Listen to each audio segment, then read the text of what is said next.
क्षणम् उमाशुतं शोकविनाशकारकं नमामि विघ्नेश्वरपादपङ्कजम् गङ्गातरङ्गरमणीयजटाकलापं गौरी निरन्तरविभूषितवामभागम् नारायणस्य प्रियमनङ्गमदापहारम् वाराणसेयपुरपतिं भज विश्वनाथम् हेरस्सदा सवितुमण्डलमध्यवर्ते नारायण सुसरसुजासनसन्नविष्टा केयुर्वान् मकरकुण्डलवान् क्रीडे हरे हिरण्मय वपोददङ्गचक्रा या श्री स्वयं शुक्रतिरां भवनेषु लक्ष्मी पापात्मनां कृतिधियां हृदयेषु बुद्धि श्रद्धा सदां कुलजन प्रवसुलज्जा तां त्वां नतास्मि परिपालय देवी विश्वम्। बोले जगतजननी मैया की जय। सबसे पहले भगवान की कथा श्रवण करने के पूर्व अपनी आत्मा को पवित्र करने के लिए, वाणी पवित्र करने के लिए 2 बार भगवान का नाम उच्चारण करें। इसके बाद में भगवान की परम पुनीत कथा को श्रवण करें। ओम श्री राम जय राम जय जय राम। बोलिए।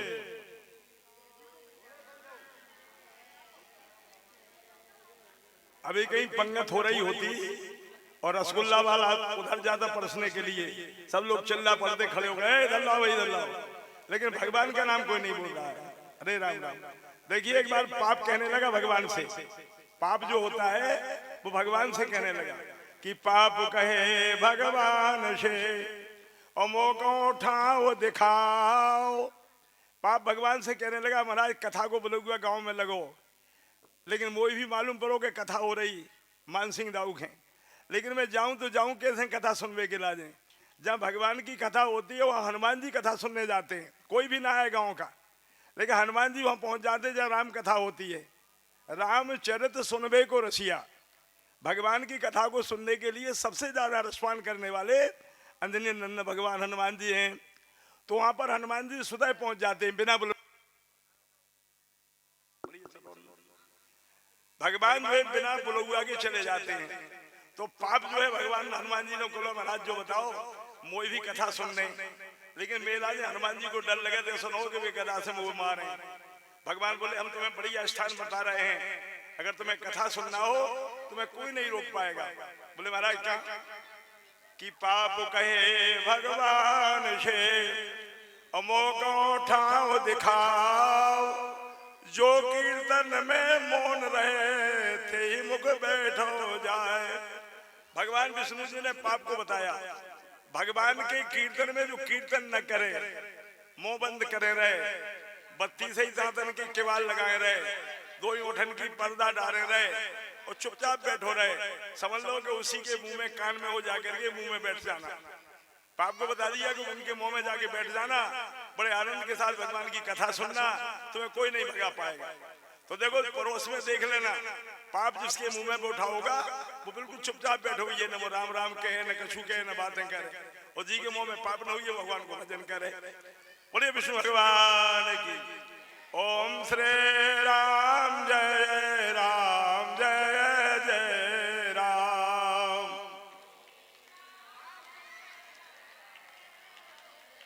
ओम श्री राम जय राम जय जय राम।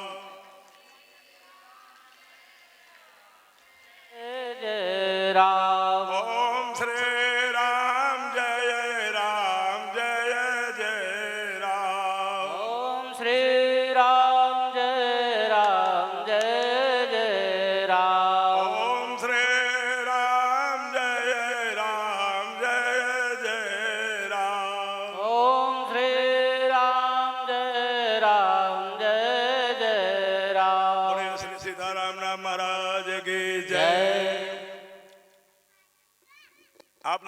भगवान की कथाएं हर एक प्रकार की सुने और सुनते ही रहेंगे।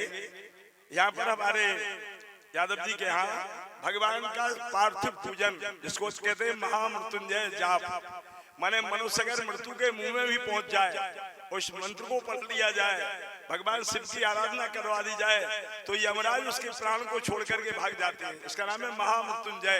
मृत्यु को भी जीतने वाले भगवान शंकर हैं। एक समय क्या हुआ, काशी जी में एक ब्राह्मण था। ब्राह्मण कैसे थे बेचारे, भगवान का भजन करने वाले, त्रिकाल संध्या करने वाले, सूर्य नारायण भगवान उदय न हो पाए उसके पहले उठ बैठना, स्नान कर लेना, भगवान का भजन करना, पूजन करना और बड़े आनंद के साथ अपनी गृहस्थी का पालन करना। इस शिवपुराण की कथा सुना रहे हैं आपके लिए। क्या हुआ, ब्राह्मण देवता ने बहुत समय निकल गया, लेकिन समय निकलने के बाद में उनके यहाँ न लड़का पैदा हुआ और न लड़की पैदा हुई। तो बताया है, अपुत्रस्य गए शून्यम दिशा शून्यम से बांधवा मूर्खस्य दय शून्यम सर्व शून्यम दरिद्रता। जिसके घर में संतान नहीं है उसका घर सूना होता है। सूना में न कहते घर में से घर पर निकल गए तो घर में कोई नहीं, तो बिना संतान के घर सूना होता है। अपुत्रस्य गए शून्यम और दिशा शून्यम से बांधवा, जो अपने माता पिता के यहाँ अकेला एक भाई है तो उसके लिए तीन दिशाएं सूनी है। अगर वो पूरब को जाएगा तो तीन दिशाएं खाली डरी रहेंगी, इसलिए अकेला नहीं होना चाहिए। अपुत्रस्य गृह शून्यम दिशा शून्यम से बांधवा मूर्खस्य हृदय शून्यम सर्व शून्यम दरिद्रता। और जो मूर्ख होते हैं उनका हृदय सूना होता है, वो जो दरिद्री होते हैं मन के लाजा सारा संसार जो सूना होता है। दरिद्री किसी के पास जाए कहे भैया हमको कर्जा दे दो, तो देने वाला मालिक सोच रहा है ये पटाएगा कहाँ से, अर्थात उसको कोई कर्ज नहीं देगा। तो ये चार चीजें मनुष्य के घर में होना बहुत जरूरी है। ब्राह्मण देवता बेचारे रोज उठे, सूर्य नारायण भगवान की तपस्या करें, भगवान की गायत्री का जाप करें, राधा कृष्ण भगवान का पूजन करें। क्लीम देवी सुध गोविंदम वासुदेवम जगतपते देहि में तनयम कृष्णम त्वाम हम शरणागता। हे भगवान हम तुम्हारी शरण में हैं, हमारे लिए एक संतान पैदा कर दो। बहुत समय निकल गया लेकिन न लड़का हुआ न लड़की। ब्राह्मण बच्चा बड़ा दुखी होने लगा। एक दिन ब्राह्मण ने सुना कि जिसके घर में संतान नहीं होती उसका घर सूना होता है। सूना होने के बाद में जब उस प्राणी की मृत्यु हो जाती है तो उसको कोई तिलांजलि देने वाला नहीं होता है। पितृपक्ष में जो पानी देते हैं कोई पानी देने वाला नहीं है। जिसके घर में संतान नहीं होती है उस मनुष्य के पूर्वज उसकी जीते जिंदा में उसके शरीर का रक्तपान करते हैं। वो सोच लेते हैं कि इसके मर जाने के बाद में हमें कोई जलदान देने वाला नहीं है, जैसे जय के शरीर का खून पी लो। तो ब्राह्मण बड़ा दुखी हुआ, उसने सोच लिया इससे तो मर जाना अच्छा। ब्राह्मण इससे चला जाता है, अपनी पत्नी से कहेगा मैं भगवान का भजन करने जा रहा हूँ, तुम बड़े आनंद के साथ अपने घर में रहना, जब तक मैं ना हूं लौट के रहना। ब्राह्मण जाता है, पहुंच जाता है नदी के किनारे, तालाब के किनारे पहुंच गया। भगवान को स्मरण किया, है भगवान मैंने पुत्री मुझे संतान चाहिए, भगवान अगर नहीं है तो मेरा जीवन बेकार। तो उस ब्राह्मण ने क्या किया, सबसे पहले 3 बार जल पिया। अपन पूजन करते हैं, पूजन करते में 3 बार जल क्यों पिलाया जाता है? एक बार जल देने के बाद में कहते हैं केशवाय नमः, भगवान केसर से उसके शरीर की रक्षा करें। दूसरी चम्मच दी जाती है माधव, भगवान इसके शरीर की रक्षा करें। तीसरी चम्मच दी जाती है गोविंद, भगवान इसके शरीर की रक्षा करें। ब्रह्मा विष्णु महेश 3 देवता हैं और 3 ही चम्मच जल दिया जाता है। ये कहकर के दिया जाता है इस प्राणी की तुम तीनों देवता इसके शरीर की रक्षा करो, इसलिए जल पिलाया जाता है 3 बार। ब्राह्मण ने 3 बार जल पिया। जल पीने के बाद में ब्राह्मण ने सोच लिया अब तो मैं मर जाऊं।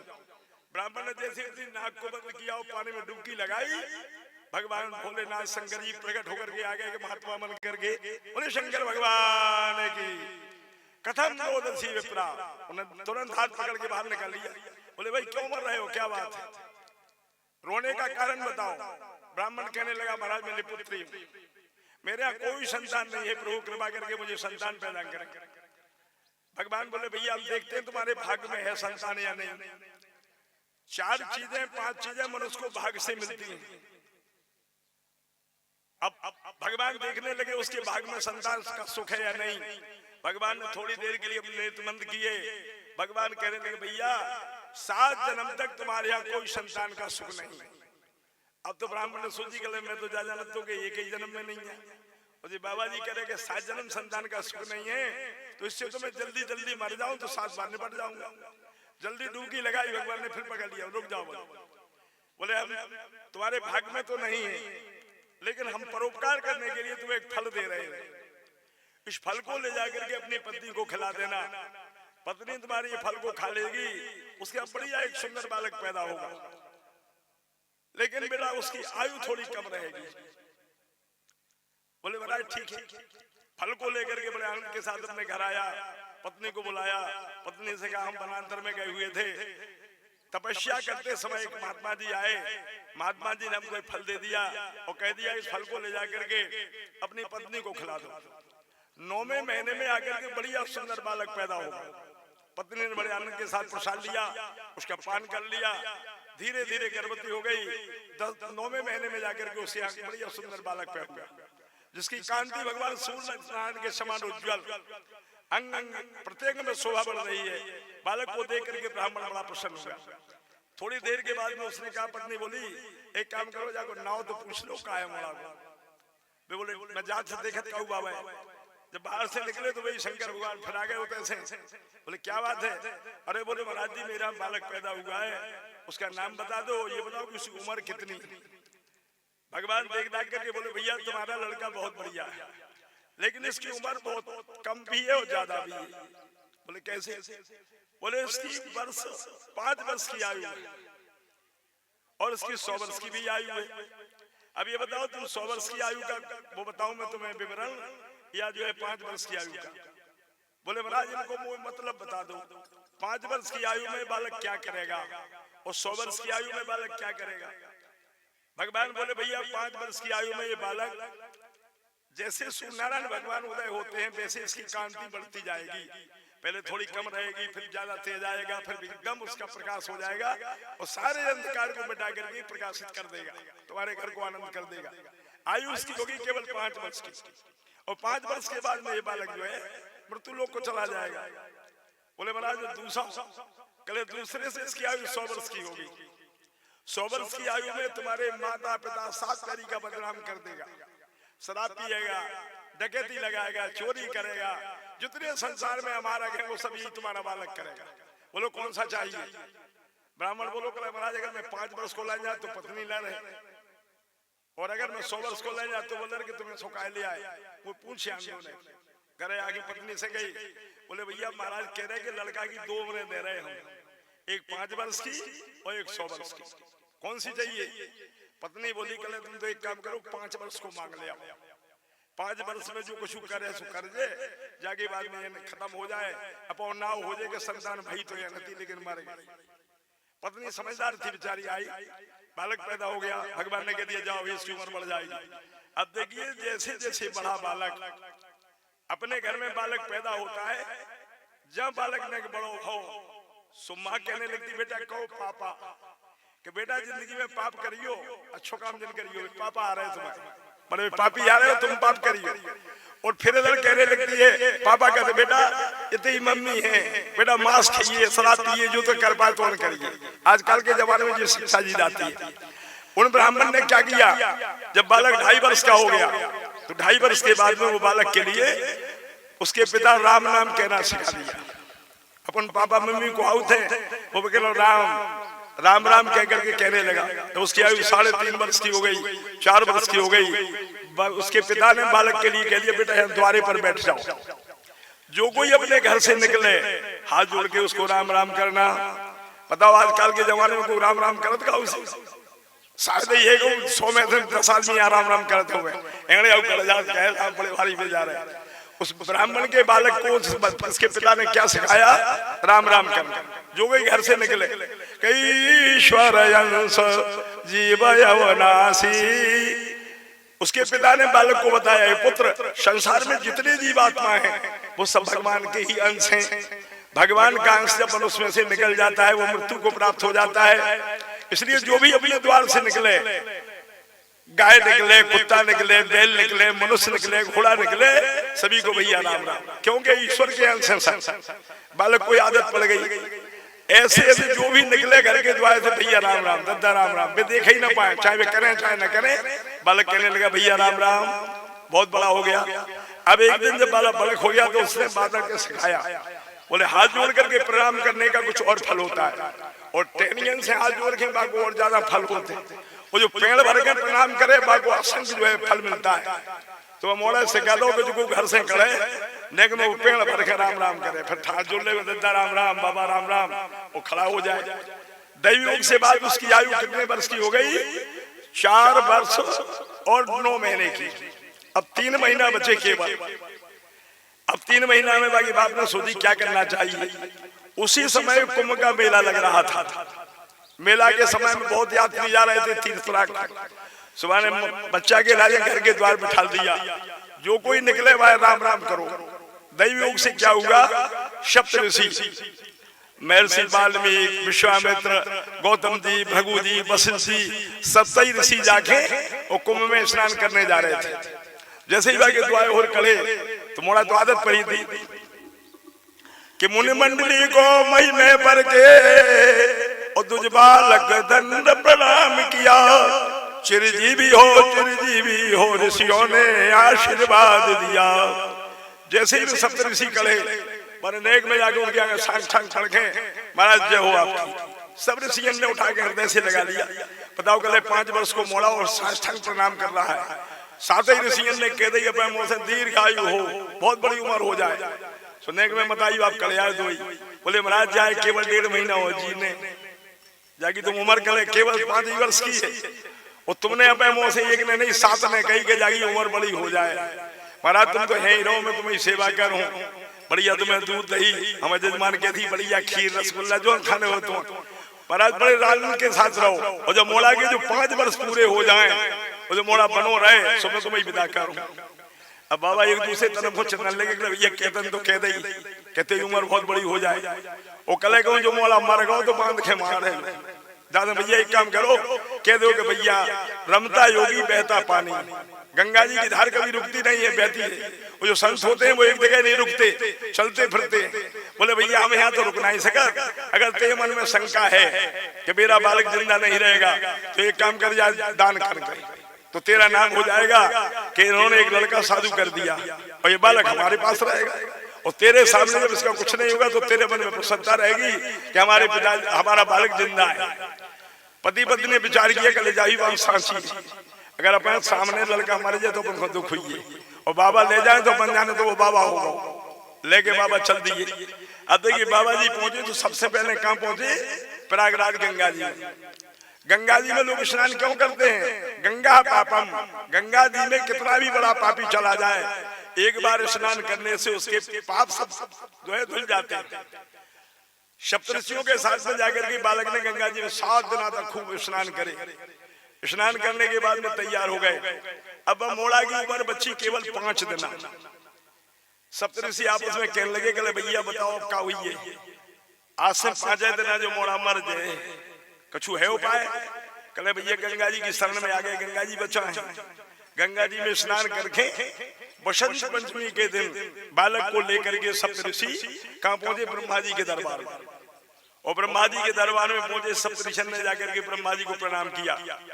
ब्रह्मा जी ने सबको ऋषि वालों को आशीर्वाद दिया। थोड़ी देर के बाद में बाबा ने ब्रह्मा जी के लिए प्रणाम किया बालक ने। ब्रह्मा जी 4 मुंह से कहने लगे बेड़ा दीर्घायु हो। सो 7 ही ऋषि हंसन लगे, कले महाराज हमने तो एक मुंह से कही थी कि खुशी रहे, और तुमने महाराज 4 मुंह से कह दी। जो मोड़ा कले 3 दिन में मर विवाह। ब्रह्मा जी तो घबरा गए, बोली कहां से बुलाए ले आए? ब्रह्मा जी ने अपने पोथी पत्रा देखे पलटे। अच्छा बोले काम तुम लोग जाओ, चले गए। सवेरे ब्रह्मा जी ने सोची कले मैं तो केवल मनुष्य को बनाता हूँ, माता के घर में ब्रह्मा जी बनाते थे, बेमाता शरीर का निर्माण करती है, इसके बाद में पालन करने वाले भगवान विष्णु हैं। ब्रह्मा जी ने अपने हंस के ऊपर बिठाकर बालक को कहां पहुंच गए? भगवान के पास। हे रस सदा सवित मंडल मध्यवर्ती नारायण सुसरसदा सरसन्नविष्टा केयुर्वान मकर कुंडलवान क्रीटी हरि हिरण्यमय बबोध शंख चक्रा। बोले लक्ष्मी नारायण भगवान की। ब्रह्मा जी उस बालक को अपने हंस के ऊपर बिठाकर कहां ले गए? बैकुंठ धाम में, जहां से गया हुआ मनुष्य कभी जो है लौट करके नहीं आता है। साक्षात उस बालक को लेकर भगवान विष्णु के दरबार में पहुंचे। ब्रह्मा जी ने हंस को नीचे उतार दिया। ब्रह्मा जी ने जाकर भगवान को प्रणाम किया। बालक ने भगवान को साष्टांग होकर के प्रणाम किया। भगवान विष्णु ने उससे कह दिया, बेटा दीर्घायु भव, बहुत बड़ी उम्र हो जाए। अब तो ब्रह्मा जी हंसने लगे चारों मुंह से। जब ब्रह्मा जी हंसे तो भगवान ने पूछी, विष्णु भगवान ने बोले, महाराज इस बालक ने मेरे पैर छुए, मैंने इसको आशीर्वाद दे दिया और तुम हंसे क्यों? भगवान बोले, महाराज मैं इसलिए हंस रहा हूं, इस बालक की उम्र केवल 2 दिन शेष रही है और 2 दिन के बाद में इसका प्राण पखी उड़ जाएगा, ये मर जाएगा बालक। अब महाराज मैंने कहा 4 मुख से, आपने कह दिया 5वें मुख से। अब महाराज मैं ये देखना चाहता हूँ बच्चा कैसे जिएगा। भगवान बोले, भैया तुम जाओ। अब देखो 3 देवता हैं संसार में, ब्रह्मा जी बनाने वाले, विष्णु भगवान पालन पोषण करने वाले और शंकर भगवान आयु को बढ़ाने वाले और कम करने वाले। भगवान विष्णु जी ने अपने गरुड़ जी के ऊपर उस बालक को बिठाला और भगवान कहां पहुंचे? नील शिखर मणि कैलाश पर्वत के ऊपर, जहां पर भूत भावर भगवान सम्राजे हुए थे। गंगा तरंग रमणीय जटा कलापम गौरे निरंतर विभूषित वाम भागम नारायणस्य प्रियमनंगमदापहारम वाराणसीपुरपतिं भज विश्वनाथम। बोले गौरी शंकर भगवान। जाकर भगवान नील शिखर मणि कैलाश पर्वत के ऊपर पहुंच गए, जहां पर बहुत बड़ा बरगद का एक पेड़ था। पेड़ के नीचे भूत भावन भगवान शंकर मृग की चर्म के ऊपर विराजमान हैं। इनके वाम भाग में जगत जननी माता पार्वती हैं, सामने नंदीश्वर बैठे हुए हैं, भगवान के गण भूत प्रेत खड़े हुए हैं। उसी समय में जाकर भगवान विष्णु और कैलाश पर्वत के ऊपर पहुंच गए। भगवान अपने गरुड़ जी से उतर करके भगवान शंकर और पार्वती जी को प्रणाम किया। भवानी शंकरो वंदे श्रद्धा विश्वास रूप। श्रद्धा और विश्वास के स्वरूप जो भगवान शंकर पार्वती हैं, भगवान विष्णु ने जाकर प्रणाम किया। थोड़ी देर के बाद में बालक ने जाकर के भगवान को प्रणाम किया। जब बालक साष्टांग होकर के प्रणाम करने लगता है, भगवान शंकर जी ने कह दिया दीर्घायु। सो भगवान विष्णु हंस गए। पार्वती बोली, महाराज हंसने का कारण क्या है? बोले, माता मैं क्या बताऊं, इस बालक की उम्र केवल कल दोपहर तक की है और कल ठीक 12 बजे इसके जो है प्राण पखेड़ू जाएंगे, मर जाएगा बालक। और आपके पति देव ने कह दिया कि दीर्घायु भव। अब क्या होगा? भगवान शंकर बोले, आप चिंता मत करो, सब कुछ हो जाएगा। आप देखिए भगवान शंकर ने क्या किया। उस बालक से पूछा, भैया बेटा एक बताओ तुम्हारा नाम क्या है? सोचने में नाम बताया, बोले भोला शंकर। बोले, बेटा तुम काम क्या करते हो? बोले, महाराज हमारे पिताजी ने कह दिया कि जो अपने घर के द्वार से निकले, कोई भी जीव निकले, उसको ईश्वर का अंश मान करके हाथ जोड़ करके प्रणाम करना और अगर हो सके तो पैर भर के प्रणाम करना। महाराज मेरा 2 काम है और कुछ नहीं। भगवान बोले, बेटा ठीक है, आज के बाद में हमने तुम्हारा एक काम और बना दिया। आज न तो तुमको प्रणाम करना है न कुछ करना। बोले तो? बोले कैलाश पर्वत के ऊपर ये बैठे हैं भोलेनाथ, इनके पास सामान रख लो, दूध दही घी शहद शक्कर। पहले जल चढ़ाओ, फिर दूध चढ़ाओ, फिर दही, फिर घी, फिर शक्कर, इनके खूब स्नान करवाओ। फिर इनके लिए कपड़ा से आंख पोंछो जैसे अभी तुम करो। फिर इनके लिए जनेऊ पहनाओ, फिर इन्हें बढ़िया खोल लगाओ, चावल चढ़ाओ और फिर दूबा चढ़ाओ और बेलपत्ती चढ़ाओ। बेलपत्र और दूबा में क्या होता है? दूबा दीर्घ आयु रेवचो, जिसकी आयु कम हो वो मनुष्य नित्य प्रति भगवान के ऊपर दूबा चढ़ाए, उसकी आयु बढ़ जाएगी। अब जाकर के और बेलपत्र चढ़ाने का क्या मतलब है? त्रिदलम त्रिगुणाकारम त्रिनेत्र जतधाविधम। ये बेलपत्र जो है भगवान का त्रिशूल है। ये बेलपत्र मनुष्य के 3 गुण है, रजोगुण तमोगुण सतोगुण। ये 3 बेलपत्र के जो पत्ते हैं वो 3 शक्तियां हैं, उमा रमा ब्रह्माणी। मनुष्य की 3 अवस्थाएं, 3 काल हैं और त्रैलोक। और उसका डंडा जो है ब्रह्म है और ये 3 देवता हैं, ब्रह्मा विष्णु महेश। जो मनुष्य एक बेलपत्र को लेकर के 3 बार नमः शिवाय कह करके भगवान शिव के ऊपर चढ़ाते हैं, त्रिजन्म पाप संहारम बेलपत्रम शिवार्पणम, उस मनुष्य के 3 जन्म के जो पाप होते हैं वो एक बेलपत्री चढ़ाने से मोक्ष हो जाता है। बेलपत्र में इतनी बड़ी शक्ति है और कई मूर्ख काट के फेंक देते बेलपत्र। उस बालक के लिए बैठा दिया, बालक पूजन करने लगा बड़े आनंद के साथ में, ओम नमः शिवाय, ओम नमः शिवाय, ओम नमः। बालक बड़े आनंद के साथ में नमः शिवाय कह करके बेलपत्र लेवे, 3 बार नमः शिवाय कह के भगवान के ऊपर चढ़ा दे। अब देखिए आज दिन निकल गया पूरा, सायंकाल हो गई। भगवान ने बालक से कहा, बेटा उठो भोजन करो, सो जाओ। सो गया। अब 12 बजे उस बालक की मृत्यु होना है। जमराज ने वह दूतन को बुला के कही गले हाँ भाई देखो क्या कौन कौन आदमी के प्राण लेना है। सो जमराज ने वो पन्ना उठा के बोले महाराज काशी के ब्राह्मण के मोड़ा के जो है आज 12 बजे प्राण लेना है। जमराज बोले जाओ पकड़ के लाओ। अब जमराज के मोड़ी मोड़ा काशीपुरी में गए, ब्राह्मण के घरे देखो आगे ना मोड़ा तो ही नहीं, इतने होते भगवत के बेचारे चले आए। भगवान से बोले महाराज वो हमको नहीं मिल पाया। जमराज बोले अच्छा मैं देखता हूँ। जमराज ने जब ध्यान किया तो जमराज ने देख लिया कि बालक जाकर के भगवान शंकर के कैलाश पर्वत के ऊपर मंदिर में दुका हुआ बैठा। अब बालक को पकड़ने के लिए जमराज ने सुदम में चलता हूँ। शंकर भगवान को भी में चलावा को मालूम पड़ जाए कि देख चलावे वाले हैं और मैं देखा हूँ शंकर भगवान की पूरी कैसी बनी। जमराज पे पड़ा पे बैठ के तैयार हो गए, हाथ में त्रिशूल डमरू लेके नांग पास लेके जिन्हें आदमी के प्राण बांध के ले जाते। जमराज जाके पहुंचे कैलाश पर्वत के ऊपर। और जब वहाँ कैलाश पर्वत के ऊपर पहुंच गए देखते हैं बहुत चारों तरफ बेलपत्र खड़े हुए हैं, बढ़िया सुंदर श्वेत कौआ लगा हुआ है, बढ़िया उसके फूल लगे हुए हैं धतूरे के। ऐसी शोभा को देख करके जमराज ने भगवान को प्रणाम किया। सोचने लगा अगर इस बालक को आवाज देकर बुलाता हूँ भाग जाएगा, इसलिए इसको बुलाऊं नहीं। उनने पड़ा पे बैठे बैठे पांस बनाई और धीरे धीरे जाकर के किनारे पर खड़े होकर जब पांस जब फेंकी तो उसका गला फंस गया। जब बालक का गला फंस जाता है जमराज धीरे धीरे उसको कड़ी कर देते, बालक फट गया। अब बालक ने मन में विचार किया अभी मैं खड़े होकर के प्रणाम करता था फिर बैठ जाता था तो मुझे आलस नहीं आता था, ये बाबा जी ने मुझे बैठा दिया तो मुझे आलस आ रहा है। उसे ये पता नहीं कि मेरे गले में पांस बनी है। उसने सोचा मुझे जो है आलस आ रहा है, क्या करूं। तुम्हारा शंकर भगवान की पिंडी को एक हाथ से पकड़ ली और एक हाथ से ओम नमः शिवाय ओम नमः शिवाय ओम नमः खूब बेल पर चढ़ा रहा था। जमराज ने दूसरे झटका जमाया, बालक और सतर हो गया। जब जमराज ने दो ही हाथ से पकड़ के जोड़ा खींचो तो शंकर भगवान की पिंडी आगे बालक की छाती पे आ गई। बालक बेचारा लौट गया। जमराज खचोर रहे हैं। भूत भावन भगवान शंकर से अन्याय नहीं देखा गया। भूत भावन शंकर भगवान उस जल्दी से प्रकट हो जाते हैं। बोले शंकर भगवान और एक त्रिशूल लेकर के जमराज में दिया। जमराज पड़े से नीचे गिर पड़े। त्राहिमाम महाराज बचाइए बचाइए। बोले क्यों क्या हुआ। बोले महाराज आपने मुझ में एक त्रिशूल दे दिया। भगवान ने तुमने क्या किया, अपराध क्या था। बोले महाराज मैं इस बालक की प्राण लेने आया था। बोले तुम कौन होते हो प्राण लेने वाले। जमराज ने अपना हिसाब किताब बताओ। हिसाब बताया जमराज ने। बोले महाराज 1 महीना में 30 दिन होते और 30 दिन के बोले 12 महीना होते और 12 महीना की 1 साल होते और ऐसे 12 महीना जोड़ के महाराज आज जो लड़का 5 साल को होगा।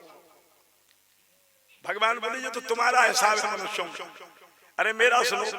एक ब्रह्मा की आयु में और बीतत कल्प अनेक और 10 ब्रह्मा बीते बने शंकर का दिन एक। तो ये पता नहीं मेरा हिसाब क्या। बोले क्या महाराज। बोले एक ब्रह्मा की आयु में बीतत कल्प अनेक। कलयुग सतयुग द्वापर त्रेता 4 युग है। पहले युग की आयु कितनी है 4,32,000 वर्ष की। अब कितने कल गो कलयुग 5,000 और 21वीं वर्ष चल रही है। कलयुग की आयु 4,32,000 की, द्वापर की 8,64,000 की, त्रेता की 12 लाख और जो है 76,000 की और सतयुग की आयु 1,28,000 वर्षों की। कलयुग सतयुग द्वापर त्रेता चारों युग जब कर जाते हैं और होने के बाद में फिर जब 100 वर्ष निकल जाते हैं तब ब्रह्मा का 1 दिन होता है। और जब ऐसे ही आयु वाले 100 ब्रह्मा में से 10 ब्रह्मा जब मर जाते हैं तब भगवान विष्णु का 1 दिन होता है।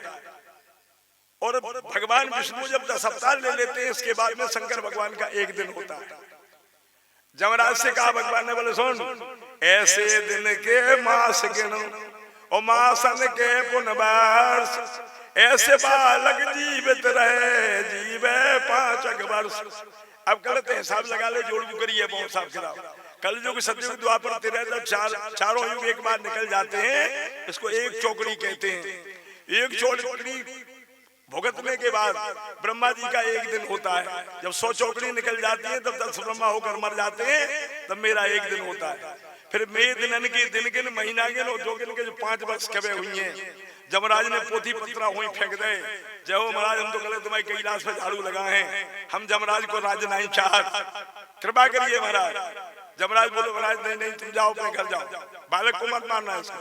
तो महाराज कहे मुझे जो बता दो कि देख बड़ी बड़ी उम्र के आदमी कौन कौन है मिलके मैं प्राण लेवे न जे हूँ। ब्रह्मा जी से पूछ लगाओ जमराज कहे महाराज मुझे आदमी इनके नाम बता दो कि इनकी उम्र 1000 वर्ष की है, मैं उन्हें न तलाश के कर्जदार को है, मैं उनके प्राण लेवे न जे हूँ। भगवान ने बताई भैया संसार में केवल 8 आदमी है, इनके घर जन जाइए। अश्वस्थामा बलिर्व्यासो हनुमानंद विभीषण कृपा परशुरामश्चो सप्तैते चिरजीविका। संसार में 7 मनुष्य चिरजीवी हैं, न कभी बूढ़े होने न लड़का होने न इन्हें मरने। सबसे पहले कौन? अश्वस्थामा, महाभारत में गुरु द्रोणाचार्य का पुत्र। तीसरे महाराज व्यास जी, तीसरे नंबर के राजा बलि, अश्वस्थामा बलिर्व्यासो। चौथे नंबर के हनुमान जी, पांचवें के परशुराम जी, अश्वस्थामा बलिर्व्यासो हनुमान विभीषण। छठवें नंबर के विभीषण, अश्वस्थामा बलिर्व्यासो हनुमान विभीषण कृपा परशुराम सप्तैते जीविका। एक कृपाचार्य, एक परशुराम जी, जो 7 जो चिरजीवी हैं और जिनकी हम तुम्हें कथा सुना रहे थे, इनका नाम है महामुनि मार्कंडेश्वर महाराज। इनका क्या है? मार्कंडेश्वर महाराज। उनकी 1000 वर्षों की आयु है, सारा संसार नष्ट हो जाता है, मार्कंडेश्वर जीवित रहते हैं। बोले मार्कंडेश्वर भगवान की। 2 बार भगवान का नाम बोले, भगवान का अभिषेक देखें। ओम श्री राम जय राम जय जय राम। ओम श्री राम जय राम जय जय राम। ओम श्री राम जय राम जय जय राम। ओम श्री राम जय राम जय जय राम। बोले राघवेंद्र सरकार की जय, गौरी शंकर भगवान की जय। हाँ सभी जन आपसे के लिए तैयार होकर आ जाए, अपना कार्य प्रारंभ करें।